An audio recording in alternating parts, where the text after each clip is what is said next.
Good morning student. Welcome to next video lecture for class 10 chapter 2 subject biology. तो हम लोग next इसके पहले वाले लेक्चर में देखे थे चैप्टर जैसे पढ़ रहे थे कंट्रोल एंड कोऑर्डिनेशन, वही चैप्टर है लेकिन इसका नेक्स्ट जो टॉपिक है वो हम लोग पढ़ेंगे coordination between nervous and muscular tissue. Nervous and muscular tissue जो होता है उसके बीच में क्या कोऑर्डिनेशन होता है इसके बारे में हम लोग जानेंगे इसमें इस लेक्चर में। तो हम देखते हैं स्टूडेंट की for taking a place and voluntary actions the brain has to send message to muscles. जैसे कि हम लोग एग्जांपल के तौर पे लेते हैं कि जब हम कहीं से आते हैं और जैसे ही हम रूम में एंट्री करते हैं अगर उसमें फैन नहीं चलते रहता है तो हमको गर्मी महसूस होता है, तो हमारा ब्रेन जो है वो मैसेज करता है हमारे हैंड्स को मसल्स को और हम वहाँ क्या होता है हमको पसीना आता है, हम उससे अलग भागना चाहते हैं जहाँ क्या होता है अकॉर्डिंग टू हमारे बॉडी कुछ टेम्परेचर चाहिए वैसा टेम्परेचर जहाँ मिले। तो यह क्या है हमारा ब्रेन जो है वो क्या कर रहा है मैसेज सेंड कर रहा है कि नहीं हम यहाँ जो टेम्परेचर है इस कंडीशन में हम सर्वाइव नहीं कर सकते हैं। तो यह एक तरह से क्या है हमारा जो नर्वस सिस्टम जो होता है वो नर्वस टिश्यू जो होता है मस्कुलर टिश्यू क्या करता है इंडिकेट करता है, उसके बीच में देख सकते हैं आप देखेंगे मैसेज के द्वारा होता है सब। नेक्स्ट हम देखेंगे to communication between the central nervous system and the other part of the body. हमारा जो nervous system central nervous system होता है और बॉडी का जो अदर पार्ट होता है उसके बीच में जो कम्युनिकेशन होता है is the facilitated by the peripheral nervous system के द्वारा। किसके द्वारा होता है पेरिफेरल नर्वस सिस्टम के द्वारा consisting of the cranial nervous arising from the brain and the spinal nerves arising from the spinal cord। जैसा कि हम आप लोगों को जब इसके पिछले वाले लेक्चर में जब हमने एक फिगर बनाया था ब्रेन का और उसमें आपको हम बताए थे कि ब्रेन का जो पार्ट होता है कितने पार्ट्स होते हैं, जैसे for brain mid brain hind brain के बारे में बताए थे। तो उसमें इसकी चर्चा हुआ था क्रेनियल नर्व्स के बारे में कि क्रेनियल नर्व्स जो होता है वो कहाँ से राइज होता है और स्पाइनल नर्व जो होता है वो कहाँ से राइज होता है। उसी तरह यहाँ पे दिया हुआ है कि the communication between the central nervous system and the other part of the body is facilitated by the peripheral nervous system consisting of the cranial nervous system arising from यहाँ देखेंगे arising from the brain and spinal nerves arising from the spinal cord। अब next देखते हैं student the brain does allow us to think। Brain जो होता है हमारा सोचने को मजबूर कर देता है think and the take action, और तब जाके हम क्या करते हैं कोई एक्शन लेते हैं बेस्ड ऑन दैट थिंकिंग के बेस पे हमारा जो सोच होता है उसी के बेस पे हम क्या करते हैं एक्शन को लेते हैं। This is the accomplished through a complex design with different part of the brain responsible for the integrating different inputs and outputs। मतलब कि जैसा इनपुट्स और डिफरेंट अलग अलग इनपुट्स आउटपुट पे हमारा जो रिस्पांस होता है वो अलग अलग होता है, इसके लिए रिस्पांसिबल होता है आउटपुट्स और इनपुट्स ही इसके लिए रिस्पांसिबल होता है।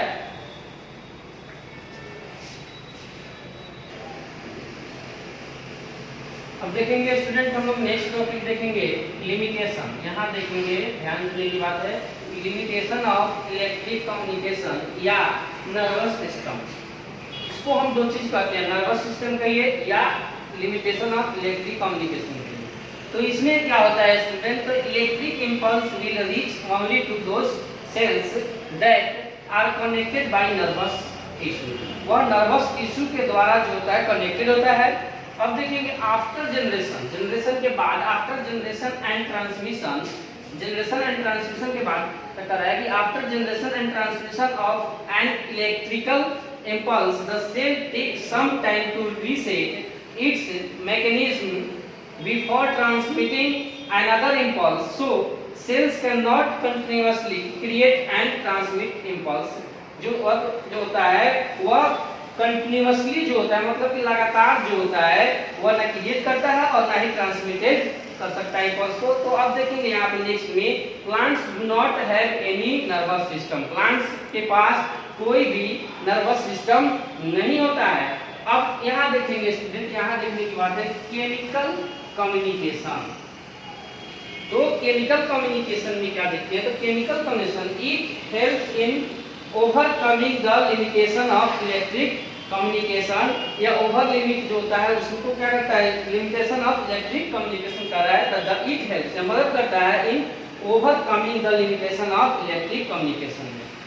कोऑर्डिनेशन इन प्लांट्स, अब नेक्स्ट देखेंगे कोऑर्डिनेशन इन प्लांट्स। तो प्लांट्स में कोऑर्डिनेशन के बारे में देखेंगे। तो इसमें क्या होता है, there are two types of movement in plants, plants में जो मूवमेंट होता है वो दो तरीके से होता है, एक इंडिपेंडेंट होता है और एक डिपेंडेंट होता है। तो independent of growth and dependent of growth, यह दो होता है, दोनों के बारे में देखेंगे, इंडिपेंडेंट और डिपेंडेंट के बारे में।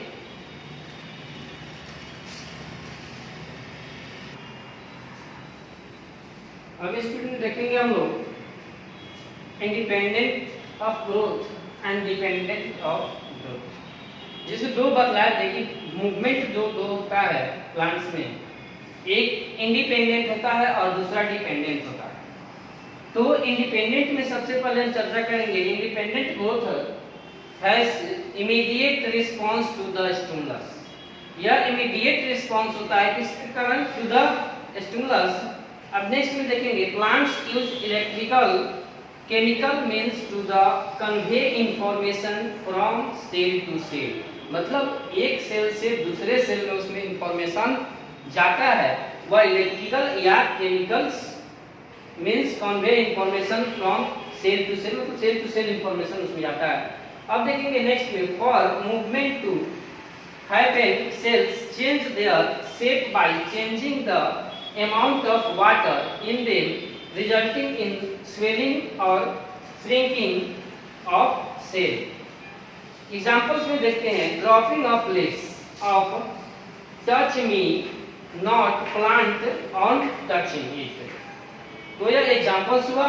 अब देखते हैं dependent on growth. Dependent on growth में क्या देखते हैं कि this movements are tropic movements, या मूवमेंट्स जो होता है वो क्या होता है, ट्रॉपिक मूवमेंट्स होता है। ट्रॉपिक मूवमेंट्स इसको हम लोग बोलते हैं स्टूडेंट्स। इसमें देखेंगे directional movements in response to stimulus. अब देखते हैं इसमें टेंड्रिल्स। टेंड्रिल्स की जब चर्चा करते हैं स्टूडेंट, तो हम आपको बताते हैं टेंड्रिल्स आप लोग देखे होइएगा, जो भी लतरने वाला जो आप लोग प्लांट्स देखे होइएगा उसमें टेंड्रिल्स होता है जो बिल्कुल स्प्रिंग की तरह होता है और दूसरे चीज को पकड़ लेता है, टेंड्रिल्स। तो ये एक पार्ट है प्लांट्स का। The part of a tendrils away from the object grow more rapidly, मतलब वो चार्ज उसको लपेट लेता है rapidly, as a compare to the part near the object, this cause a circulating of tendril around the object, object के around चारों तरफ से वो हिलता है। अब आगे आते हैं, देखते हैं इसमें कि यहाँ नेक्स्ट है फोटोट्रॉपिज्म की। जब हम चर्चा करते हैं तो फोटोट्रॉपिज्म में क्या होता है, इसमें प्लांट्स जो होता है लाइट की तरफ मूव करता है। फोटो का मतलब है लाइट, तो मूवमेंट टुवर्ड्स लाइट, मतलब कि वह लाइट जिधर से आ रहा है, जैसे हमने एक पेड़ लगाया एग्जांपल देखते हैं, और जब हम उस पेड़ को लगाए तो एक तरफ से छाया और एक तरफ से लाइट आ रहा है, तो हम देखते हैं कि वह प्लांट्स जो होता है धीरे धीरे मूव कर जाता है लाइट्स की तरफ। तो क्या होगा, वो भी एक मूवमेंट हुआ इस टुवर्ड्स लाइट्स की तरफ, तो उसको हम क्या बोलते हैं, फोटोट्रॉपिज्म कहेंगे। अब नेक्स्ट देखते हैं जियोट्रॉपिज्म। जियोट्रॉपिज्म में क्या देखते हैं, movement towards away from the gravity, gravity की तरफ। अब नेक्स्ट में देखते हैं केमोट्रॉपिज्म, ग्रोथ ऑफ पॉलन ट्यूब। इसमें क्या होता है, पॉलन ट्यूब जो होता है ग्रोथ करता है टुवर्ड्स ओव्यूल की तरफ, ओव्यूल की तरफ। अब देखते हैं हाइड्रोट्रॉपिज्म। हाइड्रोट्रॉपिज्म में देखते हैं कि मूवमेंट टुवर्ड्स वाटर, मतलब कि वह वाटर की तरफ, वो वाटर की आवश्यकता होती है तो वह वाटर की तरफ भी मूवमेंट करेगा। तो यह हम मूवमेंट के बारे में देखें कि इसमें मूवमेंट कैसे होता है प्लांट्स में। तो इस लेक्चर में आप लोग जो देंगे या इसको देखिएगा, समझिए और इसको नोट्स भी करते चलिएगा ताकि आपको एग्जाम के समय क्या हो काम आए।